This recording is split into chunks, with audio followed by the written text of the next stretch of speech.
everyone. I hope we're all doing really well. So in today's video we're going to kind of do a little bit of a spend the weekend with me. It is October now. I mean, it doesn't look it, to be fair, but the leaves are changing on the trees and we've got a really exciting day today. I've actually booked on to a terrarium workshop. So if you don't know what that is, like, a terrarium is basically, you know, when you see those like jars with plants in them.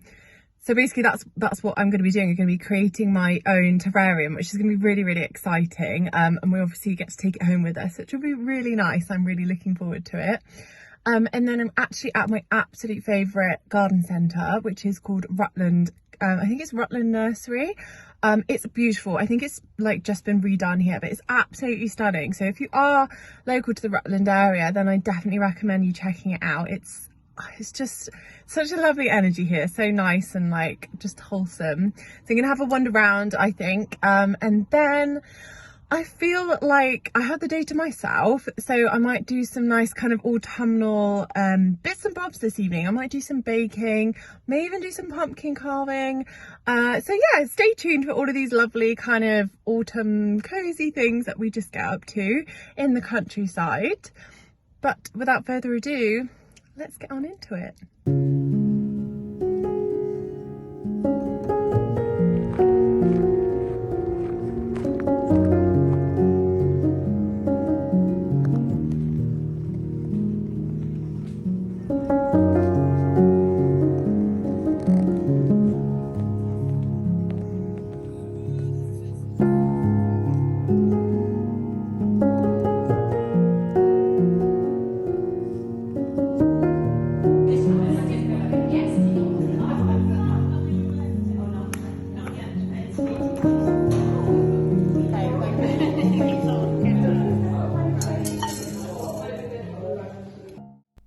So you can see, to start off at my terrarium, I basically put down a layer of crushed shells that helps with drainage, essentially, because this terrarium will be sealed, so you don't want too much water kind of sat in the roots. And then that is followed by this, which is basically, so this is activated charcoal, which helps to give the plants lots of nutrition and helps them get any nutrients that they wouldn't kind of normally be able to get, because obviously they're going to be house plants, not outside. And then in goes the soil. So this was special houseplant soil. So I believe this was mixed with things like perlite and also orchid bark. Again, just to make sure it's really nutritious, but also to help with drainage, because you really don't want these plants to just be sat in water, because you don't want your roots to rot. And then these were the beautiful selection of plants that were on offer for our terrariums. So I kind of was really drawn to the purpley colours for a change. Normally I'm not a very colourful person, but I really liked the look of them. So I was just teasing them apart here and just kind of having a go.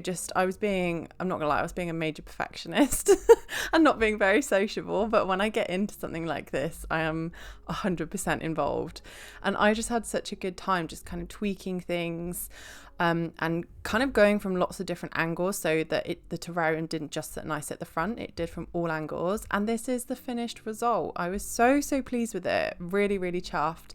I think it looks really nice and colourful and vibrant, which is exactly what I wanted.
Okay, so I've just got back in the car from the terrarium workshop, and oh my gosh, it was so much fun. I really enjoyed it. I love my terrarium, if I do say so myself. I think it's so cool, and it was just such a lovely experience. I went on my own.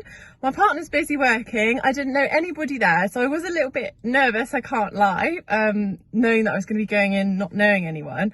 But everybody was super friendly, super lovely, and I really enjoyed it. I had such a good time.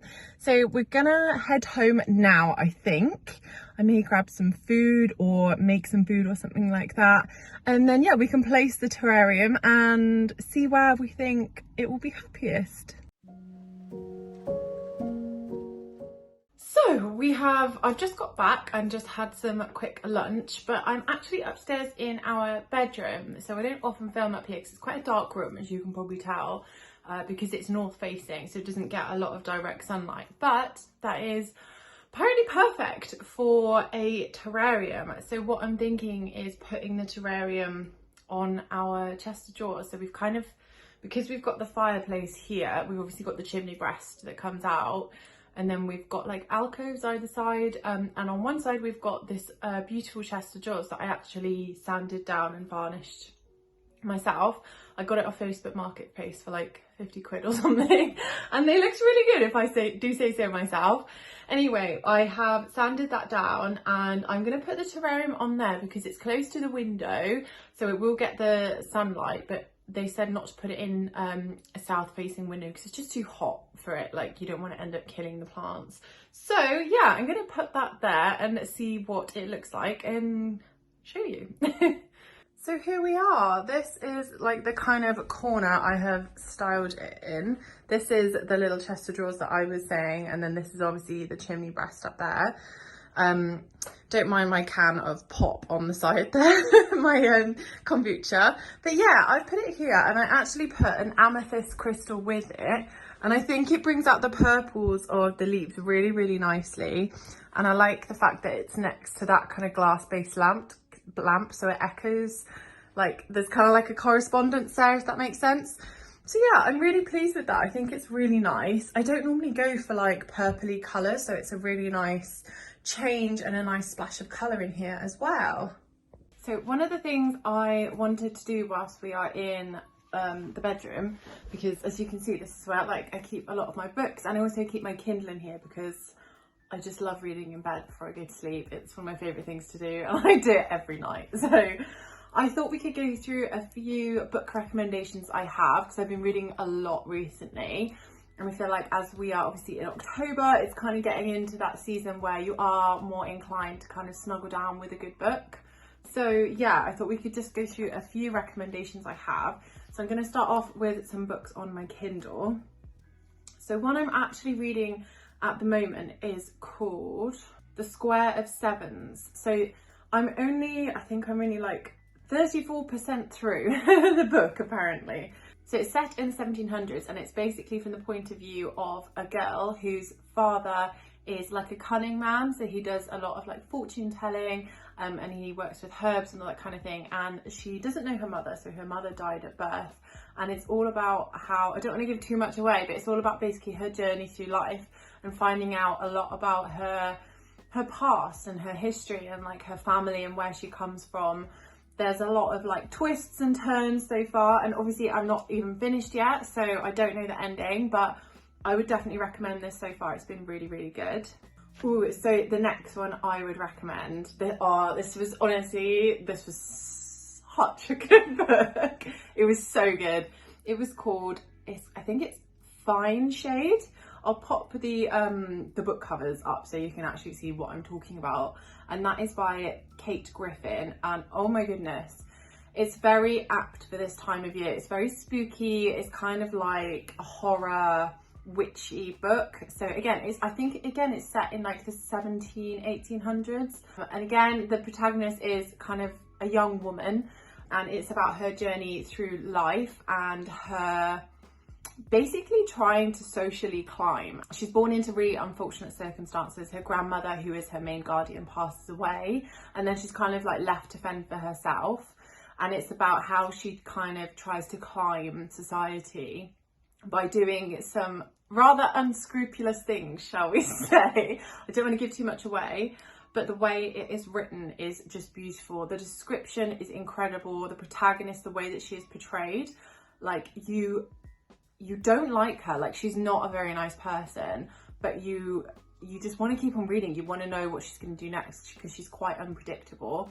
There were quite a few twists and turns again in this book, which I loved. I will say I did kind of guess the final one. I did guess that, but it was just a great book. Really, really would recommend that one. So, and then I'll just set up a bit so you can see these. So the next one is The Black Feathers by Rebecca, I think that's Netley. So that's kind of like the cover, you can sort of see it there. But again, this is a very spooky, this is more, I would say, of like a ghost story theme. It's less kind of horror than the last one that I spoke about Fine Shade. This is definitely way more spooky. It's kind of like a haunted house, and there's a lot of like deception, and I did not guess the ending of this one. Oh my gosh, I was really, really taken by surprise. It's very like kind of Jane Eyre, Wuthering Heights vibes. Like all of these three books are very much, you know, the Bronte sisters would be proud. They're so good, and they're all set in that kind of era that's like the sort of, I want to say Regency Georgian period, and maybe a little bit like kind of in the Victorian period as well. But yeah, very dark, spooky, atmospheric books. I would definitely recommend all of those three if you're looking for a read at the moment. Another thing I wanted to recommend is Odyssey by Stephen Fry. So he has just released his final book in the Greek myth like series he's been doing. I don't think I've got Mythos in this bookcase, I think it's in my other one, but I have. So he has done basically a series on Greek mythology. So the first book is Mythos, which is kind of about like the origins of Greek myth and about the gods. Second one is Heroes, and obviously that's, you know, Heracles, Bellerophon, Theseus and the Minotaur, all that kind of thing. The third book then is Troy, and that's all about, you know, Helen of Troy and the war that went on for 10 years. And then this final book is Odyssey. So that's all about Odysseus trying to get home. Essentially, it took him 10 years to get home. It's about the aftermath of the Trojan War. And yeah, as I say, this huge odyssey that Odysseus goes on to finally get home to Ithaca. So I have the hard copy, and I also have the audiobooks because I just love Stephen Fry's like narration style. Like he's just so expressionate, and he's so easy to listen to and really like comforting to listen to in a way. So I've downloaded Odyssey on Audible, and I'm just enjoying it so much. It's so good. So if you're looking for kind of audiobooks and nice things to kind of listen to, why I love them is because they're really entertaining, because obviously they're about myths, they're stories, but they're also kind of educational as well, because he refers a lot to, you know, Homer and the Iliad and all that sort of thing as well. So I would definitely recommend that. I love it. It's just so good. And then I have two other books here as well that I have bought recently. So I tend to buy a lot of my books from charity shops or secondhand bookstores, because I just think, like, I don't know, I quite like an old battered book. Like this used to be someone's old school book by the look of it. And this is The Hobbit. So I love The Hobbit. I read this years and years and years ago, but I don't know where my copy went, and I like to retain copies of like classic books. I kind of love collecting them, and my partner hasn't read it either, and we just absolutely adore Lord of the Rings, Tolkien, all that sort of thing. Like, we love it. Do not like Rings of Power. Don't get me started on that. I can't. No, I don't like the new Amazon version. We're sticking to the Peter Jackson films. Anyway, very good book. If you haven't read it, I would recommend it. It is a lot easier to read than Lord of the Rings. Lord of the Rings books are immense, and, you know, they're like this thick. They're like, you know, Harry Potter, Order of the Phoenix style thickness of book. No, The Hobbit is obviously much thinner. It's more aimed at children as well, not to, you know, diminish anyone's intelligence, but it's a lot easier to read. Lord of the Rings is very poetic, and Tolkien's style of writing in that is so descriptive. It's almost a little bit like, it's hard, it's a challenge to read, but this is very easy, so I would recommend it. And then I've picked up this book. So this is 1,000 Moons by Sebastian Barry. So I haven't read this, I have no idea what it's about, but I will read you the blurb. Winona, a young Lakota orphan, Adopted by former soldiers Thomas McNutley and John Cole in the aftermath of the American Civil War, is employed by the lawyer Briscoe in the nearby town of Paris, Tennessee, as she tries to forge a life for herself beyond the violence and dispossession of her past. But the fragile harmony of her new life is soon threatened by a further traumatic event, one which Winona struggles to confront, let alone understand. And I was just really intrigued by this. It's got a lot of creditations, like it says a page turner with heart and soul by the Times, thrilling and enchanting in equal measure by the Guardian. So I was just intrigued, and I've not really read much around the American Civil War. I love kind of Georgian Regency Victorian fiction because I like quite gothic fiction, but I was intrigued by this and I thought I'd give it a go, so I will let you know how I get on with it. So yeah, I hope you enjoyed that little section on book recommendations. I do enjoy reading so much, so if you have read any of these books, please let me know in the comments down below, or if you have any recommendations. I am always open to new book recommendations. I feel like you kind of know my taste in literature now because I have done a previous book recommendations video, so yeah, please leave any recommendations in the comments. Hello, so it is the next day. Excuse my rather yes, come here, let's go. As you can tell, Emma really wants to go for a walk, so we're going to take her for a walk. Walk it? We're going to take her out for a walk now. It is a Sunday morning. It looks a little bit cloudy. Shush. It's a Sunday morning. It's a little bit cloudy. But yeah, we're going to take her out for a nice autumnal walk and then maybe have a roast dinner or something afterwards. So yeah, I'm very much looking forward to this.